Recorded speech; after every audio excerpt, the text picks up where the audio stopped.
Welcome to Traveling While Black in Seattle.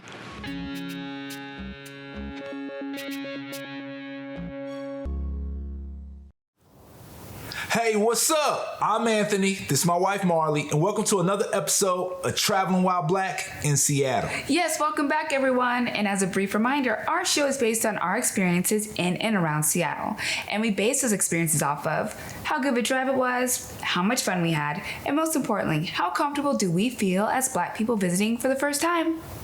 So in this week's episode, we are continuing our mini Puget Sound Island tour. But this island is bigger than the island that we went to last week. It's Vashon Island. In fact, Vashon Island is the largest island south of the Admiralty Inlet. If you're like us, you're probably wondering, what the heck is the Admiralty Inlet? Well, you're going to find out on this episode. Yep, and you'll be able to see the experiences that we had on this island in this episode as well. So, take a look at the episode, and as always, let us know what you think. With its size at 36.9 square miles, Vashon Island is the largest island in Puget Sound south of the Admiralty Inlet. But you're probably asking yourself, what the hell is the Admiralty Inlet? Well, the Admiralty Inlet is a strait in the U.S. state of Washington, connecting the eastern end of the Strait of Juan de Fuca to Puget Sound. It lies between Whidbey Island and the northeastern part of the Olympic Peninsula.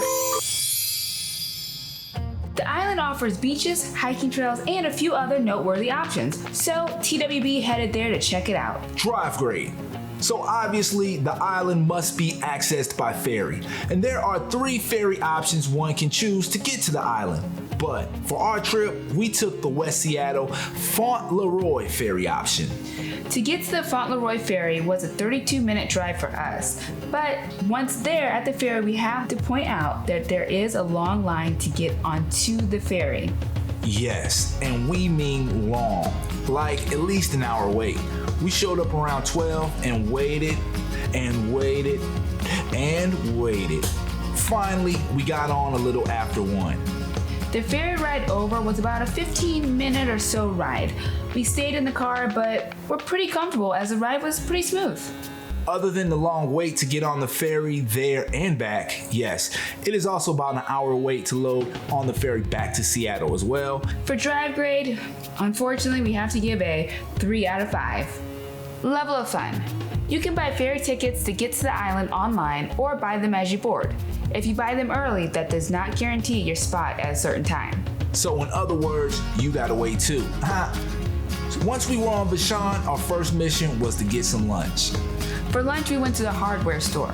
The hardware store is located in the oldest building on Vashon Island, which actually served as the island's first hardware store. The food and service was great there. After the great meal, we were feeling the effects of a full stomach, so we needed to grab a pick-me-up. Staying true to the Seattleites we've become, we looked for a local spot to grab coffee, and to our luck, we found a New Rana's, which was located just across the street. Not only does the New Rana sell good coffee, but they also offer sandwiches, salads, and snacks, and also locally family-owned by some really nice folks. After the coffee boost, we headed off to our next destination, the Vashon Cultural Arts Center.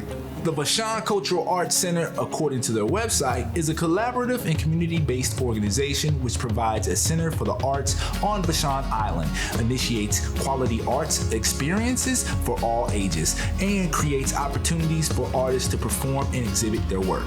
Pretty dope. But we were there to check out the powerful gallery of 24 large portraits of Black lives who were wrongfully killed that are exhibited outside on the building underneath the third way. Yes, before coming over to the museum, the portraits used to be on display in the windows of local businesses at the beginning of the nationwide Black Lives Matter protests sparked by the murder of George Floyd. What else is pretty neat is that the portraits have QR codes, which can be scanned by your phone to a website page that gives viewers more information about the rich lives of the people in the portraits. The exhibit is also both awesome and heartbreaking, but if you do go to the island, we definitely recommend checking it out. After the visit to the Cultural Arts Center, we were ready to check out what the beach was like on the island. So we headed to the Point Robinson Lighthouse. Although it officially sits on Murray Island, it can be accessed by Vashon Island. The Point Robinson Lighthouse is a shoreline park that offers stunning views of the East Passage, Tacoma, and Mount Rainier, as well as walking trails and picnic tables. And don't forget about the pretty dope looking lighthouse. The lighthouse was built in 1914 and has an interesting history. Pre-COVID, there were lighthouse tours being offered, but obviously are not happening at this time. Still, the lighthouse is worth a visit. Finally, after the fun-filled day, it was time to head back to mainland. But before we did, we stopped by Gravy to get some dinner to go, because your girl wasn't cooking after this long day.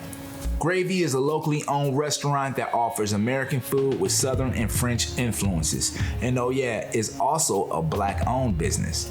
Their food was delicious. We recommend checking them out if you decide to visit Vashon Island. And based on the overall day we had on the island, we definitely recommend a visit. So for level of fun, we give a 5 out of 5. Comfortability for Black people. So once again, on our island experience, we encountered really friendly people. When we first parked our car, we walked past a gentleman who randomly just said hello and asked how our Saturday was going. Beyond just the friendly people, it was also cool to see the references to Black Lives Matter and other minority group movements and issues. We also seen a few Black folks headed over to visit the island and encountered a few who looked to be residents. Also, seeing the Black and brown owned businesses was pretty cool. All made visiting the island very comfortable, and we recommend taking the trip. Just plan for the long ferry wait, but it's worth it. As for comfortability for Black people, we give a 5 out of 5. We hope you found this video helpful and entertaining. Be sure to check out all of our previous episodes. Yes, and don't forget to subscribe to our YouTube channel, follow our page on Facebook, Instagram, and Twitter, and check out our merchandise on travelwhileblackseattle.com. And reach out if there's anywhere you would like us to go check out. Until next time, beautiful people, stay up, stay true, and do you.